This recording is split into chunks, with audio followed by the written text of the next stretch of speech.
Hola, mi nombre es Diana Ángela Negrete Mosqueda, estudiante de la licenciatura de Químico Farmacéutico Biólogo en la Facultad de Ciencias Químico-Biológicas Campus 5 en la Universidad Autónoma de Campeche. Les presentaré un videoreporte de prácticas que hemos realizado durante el curso de análisis cuantitativo impartido por el Dr. Rafael Mesch Álvarez. Actualmente curso el tercer semestre del segundo parcial. Una frase que el doctor Rafael Mesch Álvarez nos ha mencionado durante el curso y que no solo es aplicable para nuestra vida, sino especialmente en el laboratorio, porque al ser químicos estamos expuestos a distintos riesgos que si nos descuidamos o no nos comportamos como es debido, podemos propagar esos riesgos. Podemos dañar a nosotros y a los de nuestro alrededor. Al entrar al laboratorio tenemos que tomar ciertas medidas como son llevar lentes de seguridad para cubrir nuestros ojos de alguna sustancia tóxica o gases que nos puedan irritar los ojos. También el uso de zapatos cerrados, de preferencia cuero, para cubrir el pie, los guantes para cubrir nuestras manos y evitar que un microorganismo pueda llegar a nuestro cuerpo mediante las manos. También las batas tienen que ser de manga larga y un poco largas, un poquito encima de la rodilla o en la rodilla. También tenemos el botiquín, donde lo podemos usar para cualquier emergencia que se pueda ocasionar en el laboratorio. Comenzaremos con una breve introducción del tema que veremos a lo largo de esta práctica, que es la preparación de soluciones y diluciones. También vamos a aprender del uso correcto de los materiales y equipos de laboratorio asesorados por el Dr. Rafael Mesch Álvarez, el cual nos va a orientar para tener un óptimo aprovechamiento en el laboratorio, ya que el tiempo ahí es muy valioso y corre demasiado rápido. Las disoluciones son mezclas homogéneas formadas por dos o más sustancias puras, llamadas componentes de la disolución. El soluto es el componente minoritario y el disolvente es el componente mayoritario. Una solución es una mezcla homogénea de dos o más sustancias cuya composición dentro de ciertos límites puede variar según se desee. Veremos muy presente la técnica de colorimetría, la cual suministra información cualitativa y cuantitativa sobre una sustancia en disolución. Es la ciencia que se encarga de la cuantificación del color midiendo la longitud de onda la que puede ser percibido un color en específico al ojo humano. Preparar disoluciones y mediante la colorimetría determinar la concentración de una solución problema. Posteriormente, calcular matemáticamente la concentración de colorante en cada tubo. Materiales. Un vaso de precipitado de 250 mililitros, un vaso de precipitado de 50 mililitros, una pipeta de 10 mililitros, un matraz aforado de 100 mililitros, una gradilla, 10 tubos de ensayo de 5 a 10 mililitros, una probeta de 100 mililitros, un vaso de precipitado de 5 a 10 mililitros, una balanza analítica, una piseta y un frasco para almacenar nuestra disolución. La metodología de esta práctica consta de dos partes. Veremos la primera. Sus pasos son: calcular previamente el peso del colorante que vamos a llevar a pesar en la balanza analítica. Ya sabiendo cuánto vamos a pesar, nos dirigimos al lugar. Para esto llevaremos una batelenguas y una hoja blanca, la cual nos va a servir a la hora del pesado. Cuando ya estemos en el área de pesado junto con la balanza analítica, primero tararemos el vaso de precipitado y se pesa la cantidad requerida aproximadamente con exactitud y registramos esa cantidad. Ya teniendo la concentración de nuestro colorante, nos dirigimos de nuevo a nuestra mesa para disolver con un poco de agua nuestro colorante. El líquido obtenido lo pasamos al matraz, después le agregamos más agua al colorante y se lo agregamos al matraz hasta que el bote donde estaba el colorante ya no tenga residuos de este. Después procedemos a agitar el matraz. Se agita el matraz con movimientos circulares encontrados, 3 a la izquierda y 3 a la derecha. Después ajustamos el volumen al aforo y mezclamos por inversión 3 veces. Esto lo pasamos a un frasco de vidrio para su almacenamiento.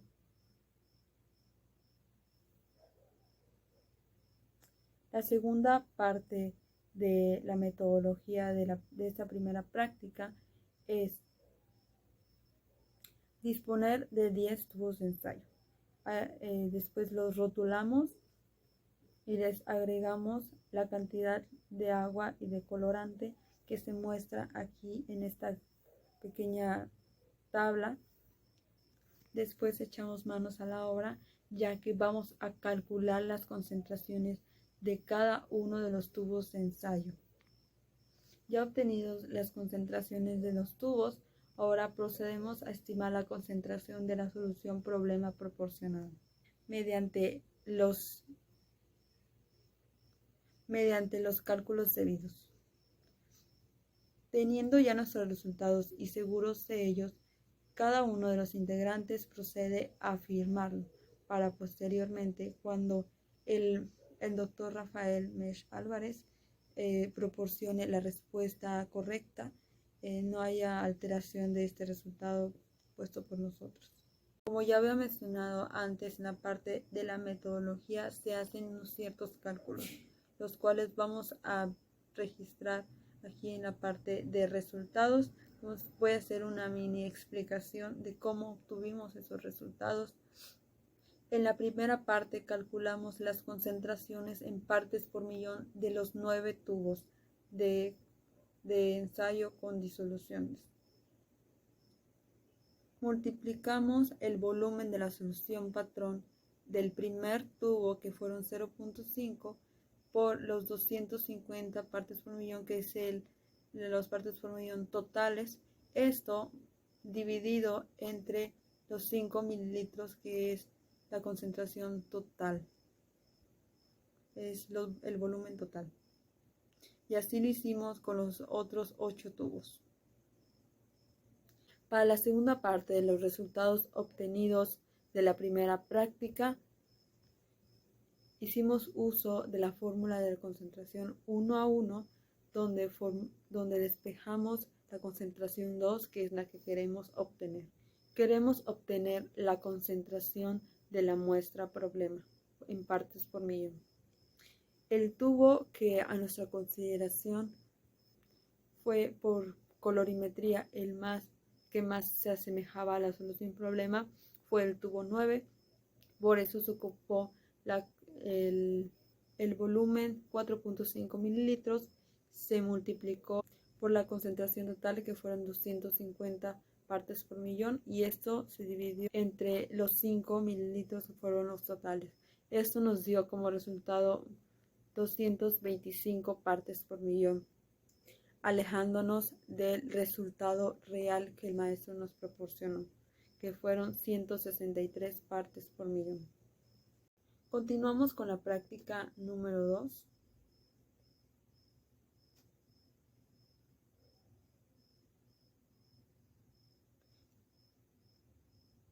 Daremos una breve introducción. Esta práctica, su procedimiento fue básicamente la misma que la anterior, solo que en la otra se estableció la concentración por colorimetría y esta se va a obtener la concentración mediante un equipo de laboratorio llamado espectrofotómetro. El espectrofotómetro puede cumplir con dos funciones: dar información sobre la naturaleza de la sustancia en la muestra y la segunda es indicar indirectamente qué cantidad de la sustancia que nos interesa está presente en la muestra. Ahora veremos a grandes rasgos los componentes de un espectrofotómetro. Este tiene que tener una fuente de luz, un monocromador que aísla las radiaciones de longitud de onda, también un compartimiento de la muestra, constituido por las rendijas de entrada y salida. También tiene un detector que detecta una radiación y a su vez lo deja en evidencia para posterior estudio. Hay de dos tipos: los que responden a fotones y los que responden al calor. También tiene un registrador que convierte el fenómeno físico en números proporcionales al analito en cuestión. También tiene fotodetectores, que son instrumentos modernos que se encuentran en una serie de 16 fotodetectores para recibir la señal en forma simultánea en 16 longitudes de onda, cubriendo el espectro visible. El objetivo es parecido al anterior, de la práctica anterior. Este es preparar disoluciones y mediante el equipo de espectrofotómetro determinar la concentración de una solución problema, posteriormente calcular matemáticamente la concentración patrón CP de los tubos azul y rojo.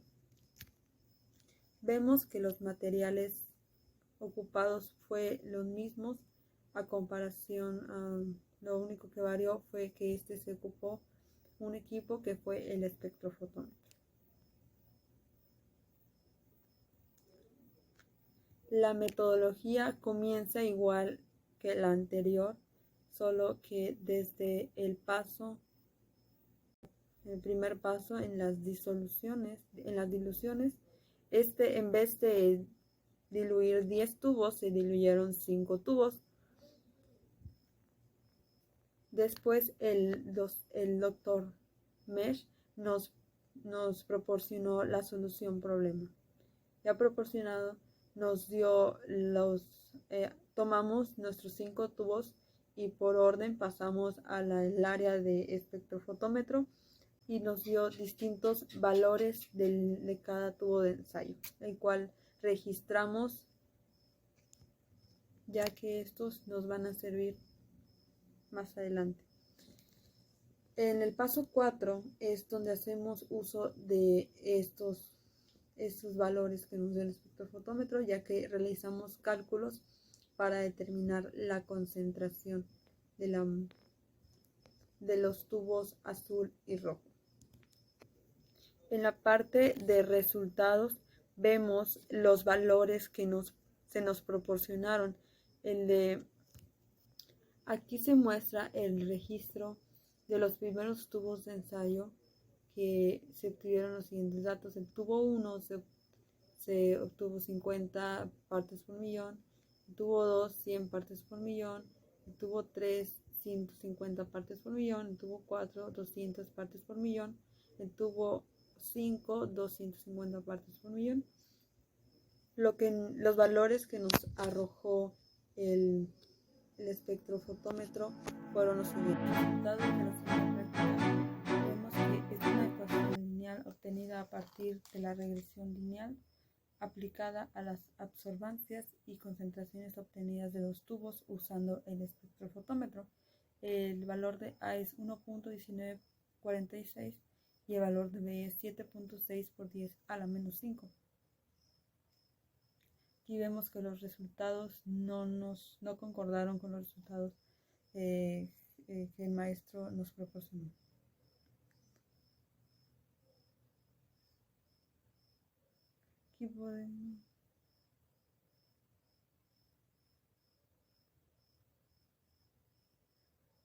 Aquí podemos ver en el punto 3 que el 1.375 fue la disolución más próxima al problema.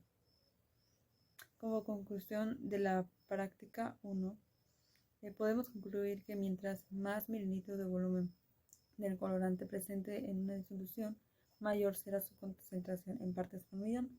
Mediante el resultado proporcionado por el docente nos dimos cuenta que nuestra perspectiva en colorimetría era incorrecta, ya que elegimos un tubo que al calcularle su concentración quedó muy lejano del valor real de la muestra problema proporcional.